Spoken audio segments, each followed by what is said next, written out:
Bueno, ¿por dónde empezamos? Vamos a hacer una especie de collage, de mix. ¿Cómo analizan la renuncia de Carlos Federico Paredes, verdad? Porque fue un poquito, digamos hoy dan la sentencia, ¿no? No, ya pasó. Lo mandaron a juicio. Lo mandaron a juicio. Lo lavaron a juicio. Y entendería yo, o sea, hoy que él ya pasó el tema a juicio, entendería yo que el presidente se adelantó a los hechos y dijo, bueno, puede ser que Mira, a mí me parece una irresponsabilidad tanto del presidente como de Carlos Federico. Yo le vi la entrevista que él dio y él decía, bueno, en palabras más, palabras menos, ya sabían que yo tenía este lío, ¿vea? Y aún así me contrataron. Pero igual él sabía que tenía el lío y pudo haber declinado. Cuando vos sabes que estás en una situación complicada, que puedes afectar el proyecto, el gobierno, tu partido, porque él se declaró el seguidor del presidente Bukele y parte de Nuevas Ideas y era un personaje que estando dentro del gobierno del FMLN pues trabajó para que Nayib Bukele llegara al poder. Hombre, si tanto te interesa un proyecto, vos te apartás si sabes que lo vas a afectar, pues.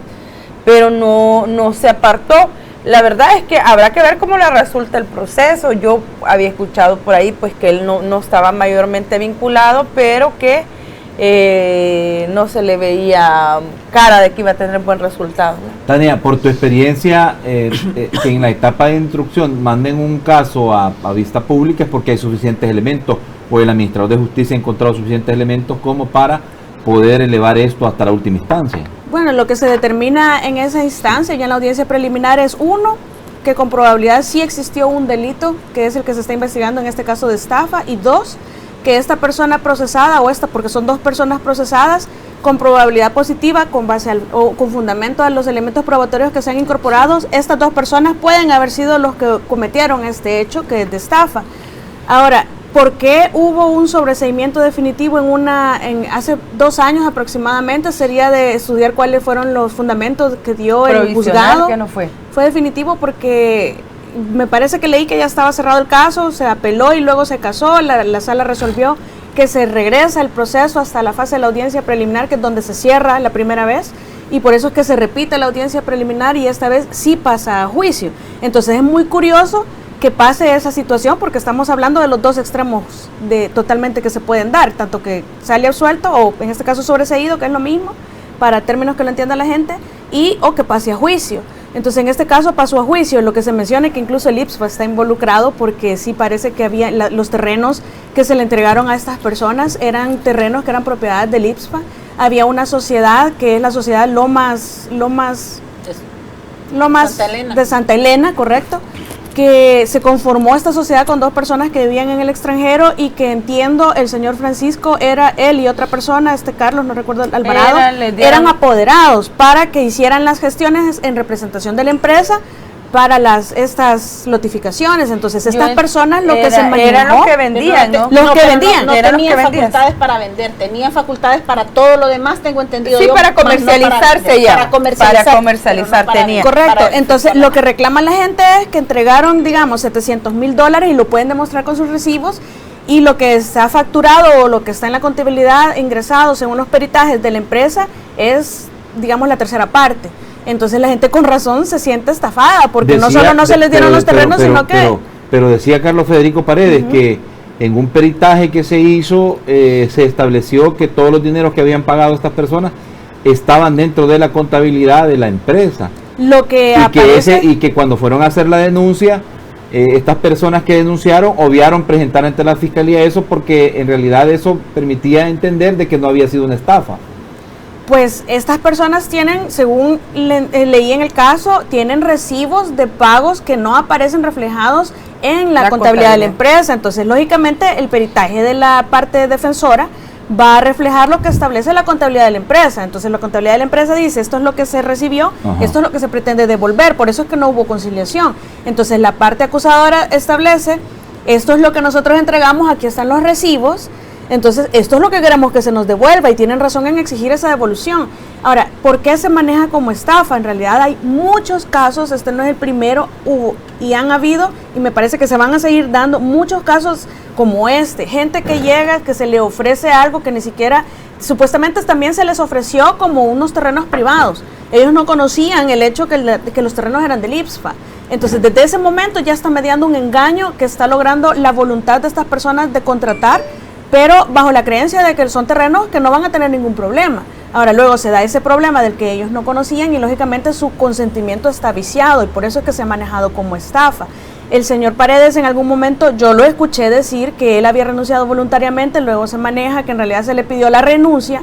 Y ahora fue obligado a renunciar, es la verdad. Sí, en la entrevista que estuvo en esta semana, él decía, no, renuncié y a pedido del presidente. A pedido del presidente, exactamente. Pero la primera declaración que yo oí no fue esa. En caliente, cuando el Banco Central lanzó el comunicado, por salud, ¿verdad? Él creo que por motivos de salud había renunciado. Porque ya sabes, ya se acercaba la fecha, eso fue la semana pasada, de su audiencia preliminar y que entonces él prefería recuperar su salud que se había degenerado como consecuencia de estos mismos procesos y explicaba también el intento de acercamiento y conciliación con las personas que por el tema de que la cifra no les calzaba lo que pedían con lo que ellos determinaban entregar, que por eso no se había dado la conciliación, porque ellos sí estaban dispuestos a reparar el daño a las personas.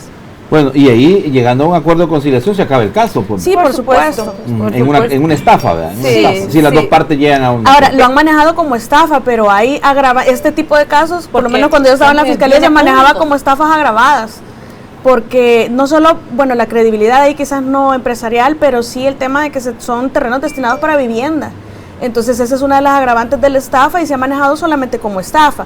Como repito, habría que analizar en la primera resolución judicial por qué se sobreseyó, porque en realidad, y por qué se llevó también solamente como estafa. Hay bastantes situaciones sobre las que no puedo hablar porque en realidad no conozco esa parte del proceso, solamente lo que se ha mencionado públicamente. Y la realidad es que tiene que ir a dar cuentas. Claro, y ahí será en otros justicia. países señalamientos más pequeños que estos y los funcionarios renuncian. Solo acá es que hay que estarles exigiendo y exigiendo. Deja que renuncien, Tania, no los proponen y no los contratan para Eso cargo. es cierto. Ahí tenés funcionarios de elección de segundo grado con grandes expedientes por violación a derechos humanos, con expedientes abiertos en fiscalía. Y los diputados que te dicen, no, si tener un... Sí, nuestros funcionarios casi todos son partidarios e inidóneos. Y están señalados. Y los diputados que también, pues, no pierden la patada y siguen poniendo personajes afines. Pero mira, eso es en todos lados, porque pasando al otro tema de la Fed Food... No, hombre, si hay solo artistas de cine hay en la Fast Food. ¡Qué horror! Mira, y como lo dice la... ¡Qué horror! ¿Cómo es posible que destruyan una habitación, que se pongan hasta los topes, y mira, te voy a hacer un ejemplo que quizás no sea el más feliz. El mágico era más borracho que todos estos muchachos. Marihuanero y todo lo que querrás, pero por lo menos el hombre daba alegría, pues, y estos que ni eso, ni esa esperanza. Hasta por eso se le perdonaba. Hasta por eso, vea, hasta él, pero estos... No, mira, yo creo que con el tema del fútbol en el país, es bueno que se haya aprobado la ley del fútbol después de tantos años que había estado tirada ahí. El reglamento tengo entendido que el reglamento que tienen los jugadores de la selección para el tema de las concentraciones les prohíbe expresamente el consumir bebidas alcohólicas. Con boquita sí dijeron antes o después. Con comida sí dijeron ayer. La barrabasada que dijo el presidente de la Fast Food, que para que no les pegue. Yo que era como para que no les pegara mucho, ¿verdad? Y que no se enloquecieran, tendrían que haber comido. Esa es una torpeza. No hay disciplina. Mira, no hay compromiso. No hay compromiso ni disciplina. Ni responsabilidad. Bueno, Fito Zelaya sale otra vez anegado en este volado que lo han multado, pues, ¿verdad? Lo acaban de llamar a la selección después de estar afuera. Un saludo para todos esos comentaristas que cómo lloraron por meterlo de regreso. Un saludo.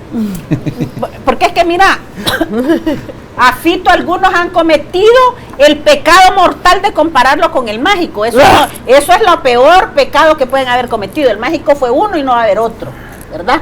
Entonces ahí paremos de contar con todo y lo que el Mágico pudo haber tenido. Pero el tema es, y es una cuestión recurrente, pero además el buen juez por su casa empieza. Y los federativos de la FEFUT es un secreto a voces, a mí no me consta porque nunca he viajado con ellos, pero sí me consta de que muchos jugadores dicen todos los bacanales que hacen ellos cuando salen, porque se van no con la esposa sino que con la amante, ¿verdad? Que por eso no llevan a todos los jugadores que tienen que llevar a un partido, porque los boletos los ocupan para las señoras que los acompañan, y bueno, ni las camisetas les dan, pues entonces el fútbol aquí es una pura desgracia, ¿verdad? Por eso es que nosotros no avanzamos, porque el fútbol salvadoreño está, la cabeza principal, la dirección podrida, principal, que es la FEFUT, está podrida. Y eso es una cultura, en realidad en todas partes se da. Es un dicho, pero hay una, con este descaro. Pero con este descaro que se dice ayer, que sí. Pero hemos visto diputados que también se les nota en la cara a veces cuando están en el pleno. Y es una cara, ya sabemos que no Bolo Goma, sino que ya Bolo y jueces, yo he vivido jueces que están en esa condición. Todavía le hacen el alcoteja a las 7 de la mañana y todavía le sale ahí que no debería estar manejando, y la fiesta la terminó a las 10 de la noche. Es un mal. Mira, ese es un dicho asiático, aprovechando que el presidente anda por Asia, ¿verdad? El pez se pudre por la cabeza. Esto está podrido porque la dirección es la que no sirve. ¿Pero y quién pone la dirección? Es corrupta, eso es como es un organismo internacional, es corrupta, son sinvergüenzas. No vaya a ser un encuentro internacional que van con la nariz parada y con las colas para arriba, todos los federativos que no hacen nada, que no incentivan. Bueno, las últimas denuncias que tenemos de la Federación de Fútbol Femenina, hay acoso. Hay acoso sexual, hay acoso con las compañeras que están representando a tu país, a las seleccionadas de fútbol femenino. ¿Y cuál es la declaración de los flamantes personajes estos? Ya habíamos oído los rumores, pero no pensamos que fueran a grabar, o que no sabíamos que los habían grabado, tenían audio. Las muchachas están presentando audios y grabaciones. ¿Qué sanción hay? Ninguna. Aquí la impunidad es increíble. Bueno, ayer lo que pasó es que, creo yo, en un intento fallido por justificar lo que había pasado en ese bacanal. Cuando lo mejor es quedarte callado, calladito se hubiera visto más bonito. Pero es que eso es lo que pasa en todas partes. También a veces regadas enormes, garrafales y bien ofensivas, insultantes a la población, y tratan de justificar los diputados o los actores políticos, los jueces. Es decir, eso nos pasa a diario. Ese es otro tema que también se repite. Parece que es la idiosincrasia del funcionario público salvadoreño. Entonces, del sinvergüenza. Pero entonces los que estamos fallando somos los que los estamos poniendo en el poder. Bueno, y miren, hagan una reflexión de verdad, hombre, si es que lo que parece ser que este muchacho, Fito Zelaya, parece ser que tiene manos de estómago, hombre. Sí, todo lo hace, ¿verdad? Todo lo hace, o sea, porque a donde va, imagínense. O sea, aquí, digo yo, no sé, pues porque él ha estado inmiscuido en muchos y tantos escándalos, ¿verdad? Y muchos ahí defendiendo que lo llamen a la selección, que lo llamen a él no lo sancionaron en la corrupción porque fue criteriado, fue el que le puso el dedo. Fue el, ¿cómo se llama? El de ahorita, el Nalo. Fue el Noé. Él les puso el dedo. Entonces, él no fue que no había estado traidor, desleal. Todo. Lo que pasa es que como él fue el soplón, él salió libre de pecado. Y odiado por todos los que había quemado. Pero, ¿sabes? Al final, todas estas cosas se acaban y juventud divino tesoro. Quizás el muchacho piensa que toda la vida va a ser joven, que toda la vida va a tener contratos, que toda la vida va a poder darse estos desplantes, y te aseguro que ese ha de ser de los que no está haciendo su ahorro previsional de pensiones. Miren, no, los futbolistas no cotizan ni al seguro ni por favor, véanse en el espejo del Mágico González, toda una estrella del fútbol con tanto y ahora miren cómo terminó. Sí. Terrible. Así es. Bueno, vámonos a la pausa, regresamos segmento Opinión Ciudadana 2263-2608 en el debate femenino. Por favor, ya desde este momento a recibir los llamados. Ya regresamos.